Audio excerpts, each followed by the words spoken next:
Hello everyone, my name is Abhijit and today we are going to learn the Scholar's Mate. Scholar's Mate is one of the most interesting and fascinating checkmate for beginners, and it is also called a formal checkmate. Let's first see how does it look and how does it work, and then we will understand actually what happens behind the scenes. So white plays e4, black plays e5, white plays queen h5. So the beginners like to develop the queens early in the game. So what is white eyeing on? White is eyeing on the two things. White is on the e5 pawn and white is eyeing on the f7 pawn. The f7 pawn is basically this pawn which is guarded by the king. So this cannot be taken. But yes, the e5 pawn is being targeted for the queen. So what does black do is black tries to support it. Now say for example white takes the pawn, then black can take with the knight and it's of no use. So white plays bishop c4, black plays knight f6, and white goes for queen f7 mate. So bang. So basically this is the scholar's mate that every chess player loves to play at the initial stages of this chess life. So it happens in variety of ways. Let's look at two other ways how does it work too. White plays queen h5, then black plays d6 for example. White plays bishop c4, black plays knight f6, attacking the queen. It's a checkmate. Right. So let's look the other way. You're playing with your friend, or you see for your example, your dad. You can say them. You play this. You play this. You play this. You can play this. He plays this. And you go for the mate. Right. So basically, what is the idea? The idea is simple. White plays e4. Then white goes with the queen here. Then bishop here. And then mate here. Okay. So this is the main thing. Now why we say that, why we look at f7 square. Now the basic thing is chess is a war game. And when you play a war or you're fighting someone, you look at the weakness of the opponent. And you should always try to hit on the opponent the weakest square. So you first understand what is the weakest point in the opponent's camp when you start the game. So let's understand what is the weakness in the black's camp and see what is the weakness in the white's camp. No one is having foolproof all the strong points. Everyone has weaknesses. So let's start to understand that. Say for example, what is like when we learn chess. If someone asks you what is the strongest piece on the chessboard, obviously the queen is the strongest piece on the chessboard and the king is the weakest piece on the chessboard, right? So let's understand the pawns and the pieces. The pieces are never weak. The pawns are weak, and the squares are corresponding that weak.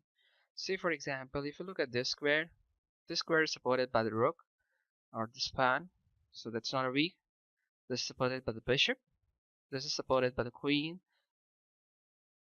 This is supported by queen, knight, bishop, and king. This is supported by the queen, knight, bishop, and king. This is supported by the bishop. This is supported by the rook. But if you look at this square, this is only supported by the king. And the king is the weakest piece. And the same way this happens here. So we hit on the square every time. Okay. So you should learn and you should try to attack on that square. It's a very, very interesting. It's very fun. And when you play at club with your dad, with your friends, you can do this a lot. Now let's look at one more way. Say for example, you play this e4, e5, and sometimes you play this.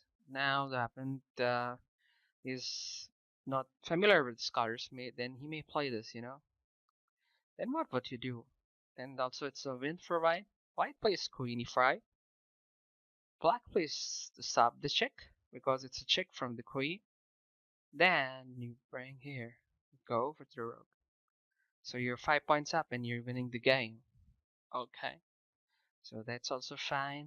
Then sometimes, say for example, you play e4, he plays e6. Now the problem is you would say that now this does not work because if you go here, if he goes here, Now we cannot kill it because you don't have a support from the bishop from here, right? So that's a big problem. Let's say, for example, you play this, you place this, you play this, and let's, for example, he plays this. Now we cannot take it because the king can take it. So that won't work.